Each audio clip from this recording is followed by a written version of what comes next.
Tonight on CFTK-TV News, Vanderhoof RCMP seek a missing teen, a grief support group starts in Terrace, and land is returned to a BC First Nation. Northwest BC's only television news team. We are CFTK-TV News. Hello, and thanks for joining us on this Friday, October 17th, 2025. I'm Jaylene Matthews. The Vanderhoof RCMP recently publicized a report about a young teen who's been missing for the past couple of days. Caleb Richard Redicop's last known sighting was at 3:30 p.m. on October 14th. Redicop's description is that of a 15-year-old Caucasian male that's around 5'7" and weighs about 150 pounds with brown hair. Anyone who has information on where he might be located is asked to give a call to the Vanderhoof RCMP at 250-567-2222. And now we'll look at a new grief support group that's recently started up in Terrace and is putting on its first gathering this weekend. CFTK-TV's Kel Maslin has more.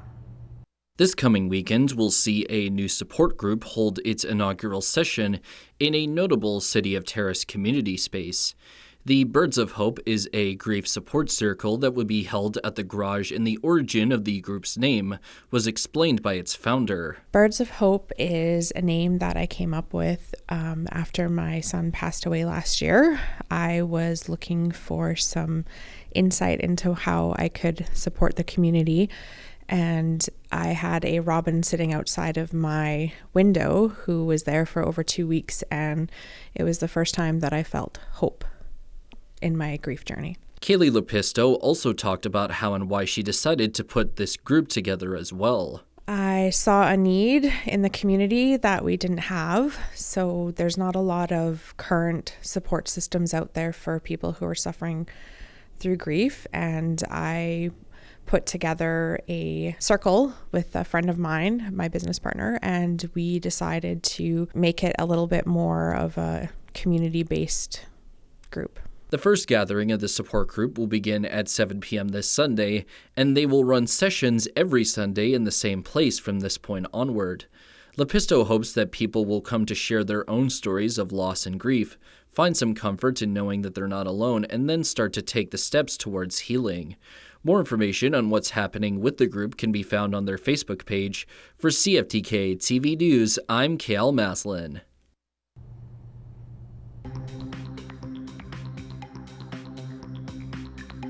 Coming up next, former military land is returned to a BC First Nation. Strike escalation continues as more government workers join the movement. CTV's Sinjan Alexander reports. In another show of solidarity, two entirely different unions are asserting the power of one. Today, every government licensed professional in the province of British Columbia will be on strike. That means thousands of workers in yellow are now joined by some 1,600 members of the Professional Employees Association on picket lines. They are the people who ensure our food and water is safe: government engineers, geoscientists, forestry experts, veterinarians, and pharmacists. This is a very big deal for our small union. We've only ever been on strike once, and we will be going into week 8 of a strike. So like the BCGEU, their job action is going on 2 months. Their talks with the province have also broken down, and their fight is also primarily over money. What do we want? Fair wages! Both unions rallied, backed by the BC Federation of Labour, in front of the legislature. The alarm bell should be sounding very loudly across the street. Every light on the provincial government's dashboard should be blinking red. This is not a government that's shy on spending. What they're doing is they have misplaced priorities. The licensed professionals warned their strike, especially if it drags on even longer, could also affect mining and delay mega projects. Government is missing in action. We have a finance minister and a government that are absent, that are refusing to negotiate, refusing to come to the table, and refusing to settle this strike. For its part, the BC government acknowledged bargaining has been challenging, but says it is determined to find a fair solution. Sinjan Alexander, CTV News, Vancouver. The federal government has returned a significant amount of former military land to a BC First Nation. CTV's Andy Garland has more. 194.7 acres of Taitakan is now officially part of Nanaimo Reserve lands. Once known as the Department of National Defence lands beside Vancouver Island University in Nanaimo, has now been reclaimed by the Snuneymuxw First Nation. Very emotional. I'm just glad to see, like I said, it's returning it to our people. One we've been waiting for a long time, and we're really thankful, the leadership, how they stepped up. The fight to reclaim the land has been going on for 170 years, when the Canadian government failed to set aside village lands promised in a signed treaty. It honored the big work of the ancestors and affirmed the strength of our treaty, the Snuneymuxw Treaty of 1854. Chief Mike Wise says his late mother Viola, who was chief 20 years ago, was the trailblazer in this historic agreement when she rekindled negotiations with the federal government. The work that she started, it feels like we're bringing some of these items across the finish line for her. Minister for Crown Indigenous Relations, Rebecca Altley, was on hand for today's announcement. And as a part of the recent claim settlement agreement, the government will provide $42 million in compensation to Snuneymuxw for not following through on the 1854 treaty. Without land, there's not that opportunity for economic development in community. There's not that opportunity for more housing in community. Snuneymuxw First Nations reserve lands is the lowest per capita in the province and have less than a third of their 2,000 plus members living on reserve. It's been very small to live for our people, our growing nation. Right now, everything from residential homes to entertainment and even industrial options are on the table. Nation members will begin voting on the future of the vital land in December. Andy Garland, CTV News, Nanaimo. New numbers are showing what will come as little surprise to many home sellers. The average price is continuing to fall, while the number of homes sold nationwide in September also fell. It's not the same for all provinces, and for renters, there was some good news in the numbers. Here's CTV's John Vanderhoof. When it comes to the housing market in Toronto, market is sluggish. It's really difficult. I'm hearing some real estate agent Gus Papaioannou has felt the pain of the plunge. Compared to last year, his sales are down about a third, and he considers himself lucky. I've heard other agents that are, down considerably more, 50, 70%. So a lot of agents are even getting out of the business. And the new numbers showing nationwide, the total number of homes sold fell from August to September 1.7%. And while some provinces like Quebec and Nova Scotia have seen prices and sales actually go up this year, some think that may change. What we suspect is that Quebec will cool off over the next few months, and Ontario will continue to worsen. So we'll see the national numbers slip again. In terms of prices, Toronto's condo crash is continuing to bring down the national average, which fell 3.4% compared to a year ago and now stands at $676,000. But with the Bank of Canada expected to further cut interest rates, some think we could see a turnaround. We should see a lot of buyers come off the sidelines next spring, especially if interest rates are even friendlier by then. Among all the numbers released today was a silver lining for renters. Data showing new home starts, much of it rental units, were up 14% last month, which should help keep rents on their recent downward trajectory and assist with affordability. John Vanderhoof, CTV News, Toronto. And now we'll turn to your Northwest weather report. Tonight on the North Coast, expect conditions to be cloudy with a 40% chance of showers this evening and after midnight. Rain beginning overnight, wind as well, a low of 9 degrees.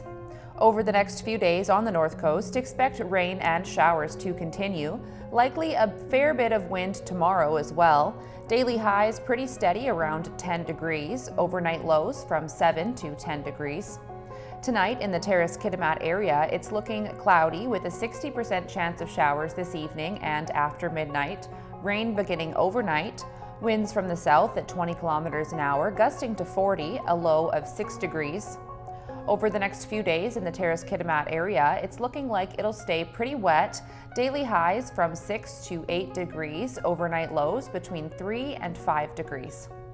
Tonight in the Bulkley Valley and Lakes District, it's looking partly cloudy, becoming cloudy after midnight, then periods of rain mixed with snow, a low of 0 degrees. Over the next few days in the Bulkley Valley and Lakes District, expect clouds and some rain, then a possibility of snow on Monday. Daily highs 3 to 7 degrees, overnight lows between 1 and 3 degrees. Checking your highways around the Northwest now. On Highway 16, there's construction in Prince Rupert with a detour in effect. Also maintenance, utility work, and paving underway. On Highway 37, watch for bridge maintenance as well as maintenance and bridge construction. On Highway 37A, there's a section with falling rocks as well as bridge maintenance and construction work. On the Niska Highway, there's mowing underway. And this is what the roads were looking like this afternoon around the region from the view of the province's highway camps.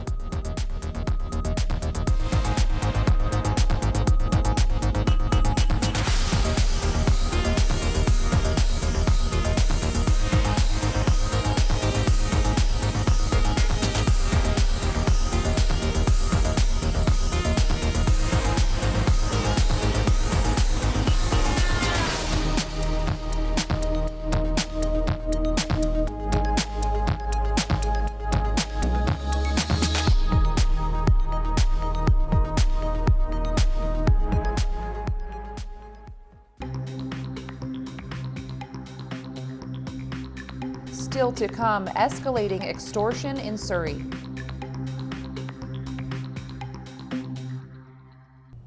A warning, viewers may find the next video disturbing as a family was attacked by perpetrators and the assault was caught on their doorbell camera. CTV's Kevin Chirac reports. The lawyer for Pitt Meadows resident John Ling releasing this video to CTV News. It appears to show Ling and his family returning to their home on the evening of September 26th. Moments later, Ling is viciously attacked by 2 masked men with bats. His wife tries to fight them off. A third man in black is seen crawling under Ling's car, his daughter running away in terror. It does appear to be targeted. Russell Robertson is Ling's lawyer. He says Ling and his family have left the country, his body covered in bruises. He is, of course, fearful that whoever ordered this will, want to finish the job or attack him again. Welcome to Canadian Aviation College. Ling owns Canadian Aviation College, a Pitt Meadows-based flight school. That flight school and his ownership of it has been the subject of some litigation that's been going on. It's unclear if Ling's other legal battle has anything to do with this brutal attack. No charges have been laid. It was Robertson and Ling's choice to go public with this video, not the RCMP. Sometimes shining a spotlight on this is better than keeping it bottled up. Ridge Meadows RCMP did not respond to our request for comment before deadline. Kevin Chirac, CTV News. Escalating violence in Surrey, police say, is due to extortion as families feel threatened and shooting seems daily. CTV's Craig Krause has more details. Gunshots ringing out in Surrey. A video surfacing on social media Thursday showing the gunman opening fire at Cap's Cafe, a restaurant linked to Bollywood comedian Kapil Sharma that has been targeted multiple times since July. I don't know what to say, man. This is the third time this thing happened here. Are you scared? A little bit, yeah. Because Canada is one of the safest countries in the world, and I don't know whether Surrey is safe or not. A city that has become a hotbed for extortion attempts and violence. We are scared. Yeah, we are scared. Surrey police adding this violent incident to a long list of investigations, just days after a woman was struck by a bullet while sleeping in her home. We are diligently investigating. We have frontline supports and forensic teams out there now. We are obviously looking at this as earmarked as a potential extortion. But is enough being done to stop the violence from happening again? Some residents say no. It's getting to the point where, maybe Canadians have got to start arming themselves. BC Conservative Attorney General critic Steve Cooner demanding the BC NDP and Ottawa take immediate action. This is like foreign gang terrorism that's happening here. Cooner calling for Crown prosecutors to be assigned to work with police while being on the same page with foreign nations, particularly India. So those memorandums of understanding need to be negotiated. to have action here and at the source of the problem. The BC government telling CTV News it has created the BC Extortion Task Force to target organized crime and extortion threats and is working closely with local police and federal partners to coordinate investigations across jurisdictions. The federal government also telling reporters in Surrey Thursday morning it is cracking down on crime by strengthening the criminal code along with harsher penalties. We're coming hard for the folks that have chosen repeatedly to commit crimes. In the meantime, the community is hoping that something will help deter this violence from continuing to happen as the shootings here in Surrey have only intensified. Craig Crow, CTV News, Surrey. A promise from Ottawa to get tougher on crime. After years of pressure from the provinces and police, the Prime Minister says a new bill to be tabled next week will crack down on violent and repeat offenders, though strong reforms on sentencing and bail. And there's a pledge to hire more police. CTV's Rachel Aiello has more. Taking steps to make it harder for violent criminals and repeat offenders to be released while awaiting trial, the Liberals' long-awaited bail reform and sentencing legislation is coming next week. With so-called reverse onus bail, it will no longer be up to the Crown to prove why someone should stay behind bars. It will be up to the accused to prove to the court why they can be trusted to be released. Offering a preview before the bill is tabled in Parliament, Mark Carney said the tougher bail provisions will apply to violent crimes, including auto thefts, break-and-enters, and human trafficking. The new legislation will also amend the criminal code to allow consecutive sentencing for those convicted of multiple crimes, end conditional sentences for a series of sexual offenses, and impose tougher penalties for organized retail thefts. These changes, an effort to crack down on certain crimes surging in communities Canada-wide, such as brazen smash-and-grab robberies and home invasions. Carney also announced that November's budget will include a nearly $2 billion funding increase for the RCMP. Because tougher laws are only one part of safer communities. This money will go towards hiring 1,000 new officers, boosting the cadet recruitment allowance, and dedicating more personnel to investigating financial crimes. But all this coming after months of political pressure, the reaction's been mixed to the Prime Minister's proposed reforms. Today, all he promised was to reintroduce something the Liberals already announced 2 years ago. They do strike a balance, and I think it's a measured approach. The devil is in the details. We're going to take a look at what comes out next week, but we're happy to see that we were listened to. Carney says he's confident these changes to the law are charter compliant, and he's pressing ahead with another major pre-budget public safety announcement focused on border security. Turning to the markets now, Canada's main stock index finished 350 points lower, weighed down by losses in the basic materials sector, while U.S. markets rose. The Canadian dollar fell under a tenth of a cent. The price of gold dropped $91.30. Oil rose by 16 cents. Natural gas rose 5 cents. Aluminum gained $42. In Toronto, the TSX dropped 350 points. The Venture Index fell by almost 42. In New York, the Nasdaq gained 117 points and the Dow was up 238 points. Still ahead, Air Canada drops the ball in accommodating a flying family. A family is speaking out following poor treatment from Air Canada. CTV's Adrian Gabriel reports. From a sun-kissed Florida vacation to a return flight to Toronto clouded with uncertainty, the McLaughlin family's journey home began with a 5-hour flight delay. Then the family of 4 learned their 18-month-old daughter, Margaret, who they call Molly for short, had been placed on standby. I said, how could she be on standby? Eventually given a ticket, the McLaughlins then realized their toddler had been assigned to a seat all by herself, more than 6 rows away from her closest parent. Greg McLaughlin claims Air Canada flight attendants then refused to ask customers to switch seats, leaving the family to figure it out with passengers on their own.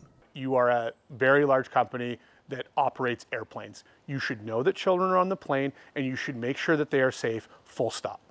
Regulations state that children under 5 should be in a seat adjacent to their parent. Hello, Greg. This is Amanda from the Canadian Transportation Agency. Following a months-long investigation by the Canadian Transportation Agency, the CTA left this voicemail for the family last week. We want to inform you that the investigation has now concluded and no enforcement action will be taken at this time.